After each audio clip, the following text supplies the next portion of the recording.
बहू और बुलेट। घर के बाहर फट फट फट की जोर से आवाज हुई। सीमा को लगा कि पटाखे फूट रहे हैं। वो डर के मारे घर से बाहर निकली। देखा तो सामने योगेश यानी कि पतिदेव एक बुलेट बाइक पर बैठे हैं।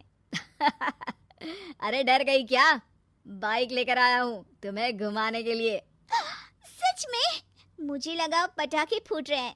अरे पटाखे भी फूटेंगे और मिठाई भी बटेगी। माँ को तो बुलाओ। माँ भी बाहर आ जाती है। अरे योगेश बेटा, इतनी जल्दी आ गया? और ये गाड़ी किसकी है? साहब की है? हाँ माँ, तुम्हारा बेटा साहब से कम है क्या? मेरी है। अरे बेटा, इतनी बड़ी गाड़ी ले ली, इससे तो तू घोड़ा ही ले लेता। महंगी पड़ी होगी ना? माँ महंगी सस्ती छोड़ो और मिठाई लाया हूँ, गांव में बंटवा दो। अरे बंटवा क्यों दो? पीछे बैठो, गांव में बांट कर आते हैं। सब खुश थे। योगेश गांव के बाहर एक कोयले की खदान में मजदूरी करता था। मेहनत और अकल से उसने वहां ठेकेदारी का काम सीख लिया और सूझबूझ से ठीक ठाक पैसा बनाने लगा। गांव में बात फैल गई कि योगेश के घर धमाका गाड़ी आई है। ऐसी गाड़ी पहले कभी किसी ने गांव में तो देखी नहीं थी। योगेश और माँ गाड़ी से वापस घर आ जाते हैं। बेटा, बाबूजी ऊपर से देख रहे होंगे और आशीर्वाद भी दे रहे होंगे तुझे। वो होते तो उनको भी घुमाता माँ। पूरे गांव में नाच नाच के मिठाई बांटने जाते। जैसे मैंने नाच नाच के बांटी थी जब वो अपने लिए एक साइकिल लेकर आए थे। बस बस, बाबूजी दो बात भी सुनाते कि फटफट वाली फटफटी ले आया। सीमा आगे कहती है, अपने लिए तो ये गाड़ी ले आए और मेरे लिए? अरे ये गाड़ी तुम्हारे लिए ही तो है।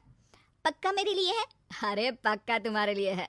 अगली सुबह जब योगेश सो रहा होता है तो उसे बाहर से गाड़ी की आवाज आती है। वो घबराकर चिल्लाता है, चोर चोर, मेरी गाड़ी ले जा रहा है, चोर चोर। माँ भी जागती है और योगेश के साथ दरवाजे की तरफ भागती है। जैसे ही दोनों बाहर निकलते हैं तो देखते हैं कि सीमा गाड़ी चला रही है। अरे बहू, नाक कटवाओगी क्या? ये क्या कर रही हो? अरे गिर जाओगी, ये क्या कर रही हो तुम? सीमा गाड़ी को रोक कर कहती है, सारे गांव में घुमा लाई, कहीं नहीं गिरी। क्या? सारे गांव में घुमा लाई? अरे लोग क्या कहेंगे बहू? सोचा क्या एक बार? यही कहेंगे कि कितनी अच्छी गाड़ी है। अरे तुम्हारे बारे में। हाँ, कहेंगे ना कि देखो कितनी अच्छी गाड़ी पर बैठी है। बहू गाड़ी रखकर योगेश और सासू माँ के पास जाती है। तुमने कब गाड़ी चलाना सीखा? हमारे बाबूजी के पास पुरानी स्कूटर थी, सीख ली। फिर स्कूल में एक मास्टर जी भी ऐसी ही गाड़ी लेकर आते थे, उन्होंने सिखा दी। हाँ, स्कूल के मास्टर आजकल यही सब तो सिखा रहे हैं। पढ़ाई का कुछ सिखाते तो कुछ भला होता। अरे बहू, अब गाड़ी मत चलाना। हमारे परिवार में कभी किसी औरत ने पीछे से आगे की सीट पे आने की हिम्मत नहीं की है। तुम भी मत करना, समझी? जी समझ गई माँ जी। सीमा सास की बात सुनकर चुपचाप रसोई में जाकर उदास होकर खाना पकाने लगती है। सास सुबह सुबह मंदिर से पूजा करके लौट रही होती है। तभी उसे दो औरतें रोक लेती हैं और कहती हैं, अरे बहू को थोड़े अच्छे लक्षण भी सिखा दो। गाड़ी चलाने निकली थी, गांव की मर्यादा का कोई ख्याल नहीं है। वही तो। अरे पैसे आने लगे हैं तो क्या मतलब कि किसी रीति रिवाज को नहीं मानोगे?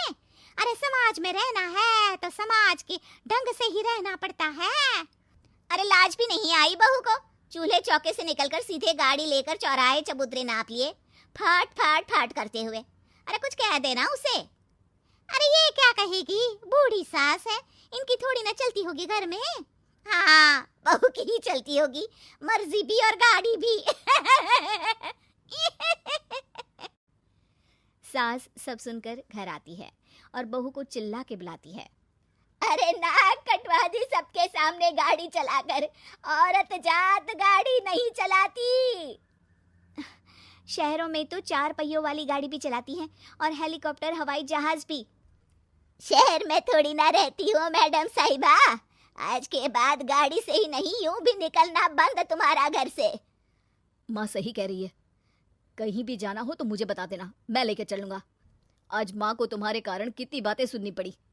इतना कहते हुए योगेश वहां से चला जाता है। बारिश की वजह से कारखाने के रोड पर कीचड़ रहता है, इसीलिए योगेश गाड़ी घर रखकर जाता है और किसी से लिफ्ट लेकर कारखाने पहुंचता है ताकि नई गाड़ी गंदी ना हो। लेकिन शाम को इतनी तेज बारिश होती है कि उसे वापस आने का कोई साधन ही नहीं मिलता। बारिश बढ़ती जाती है। रात के 11 बज जाते हैं। रास्ते में एक नदी का ब्रिज है। अगर उस पर पानी आ गया तो योगेश कारखाने में ही फंस जाएगा। पूरी रात भूखे प्यासे बितानी पड़ेगी। घना अंधेरा, बिजली की कड़कड़ाहट और तेज बारिश। राजेश डर भी रहा था, ठंड से कांप भी रहा था। तभी उसे रोड से आती हुई एक रोशनी दिखती है। वो देखता है कि उसके सामने एक बाइक आकर खड़ी हुई है। वो ऊपर वाले को धन्यवाद देकर उस बाइक वाले आदमी की तरफ बढ़ता है, पर पास जाकर देखता है तो भौचक्का रह जाता है। सीमा, तुम यहाँ इतनी बारिश में गाड़ी पर? पहले बैठो तो, नदी ब्रिज पे आ जाएगी तो जाना मुश्किल हो जाएगा। योगेश गाड़ी के पीछे बैठता है। सीमा गाड़ी चला रही है। मैंने तो तुमको पहचाना ही नहीं। गाड़ी की आवाज तो पहचानी होगी ना। अरे पर मुझे नहीं पता था कि तुम आओगी। अच्छा किया कि तुम आ गई। माँ नहीं आने दे रही थी, पर हमेशा पति पत्नी की रक्षा थोड़ी ना करेगा, पत्नी को भी तो करनी चाहिए। योगेश को सुबह अपने किए पर पछतावा होता है। उसकी आंख में आंसू आ गए जो बारिश की बूंदों में बह गए थे। उसके बाद सीमा को सास ने और योगेश ने खुशी खुशी समाज की सीमा लांघने की मंजूरी दे दी। अब वो जहां भी जाती फट फट फट गाड़ी पे ही जाती।